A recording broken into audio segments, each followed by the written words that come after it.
sisiguraduhin ko na balang araw lalabas ito kasi kaya ko isa sa mga dahilan na hindi ito inilabas ngayon ay nakakatakot para sa seguridad ng mga maglalabas na ilabas ito. Pero kung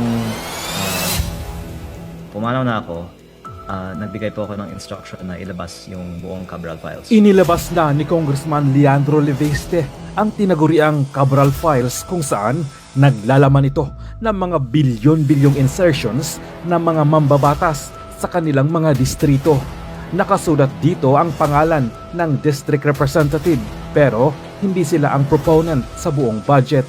Ang total allocable ng district representatives ay 401 billion pesos habang ang karamihan ng budget ay nasa outside allocable ng iba pang mga proponents kaya umabot sa 1.04 trillion peso ang 2025 budget ng DPWH.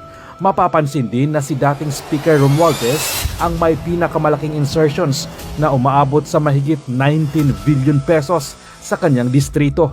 Makikita natin kung paano nilustay at binulsa ang pera ng taong bayan ng mga buhayang kongresista na ito na sila din ang nasuhulan ni Martin Romualdez ng 150 million pesos each para pumirma sa impeachment complaint laban kay Vice President Sara Duterte.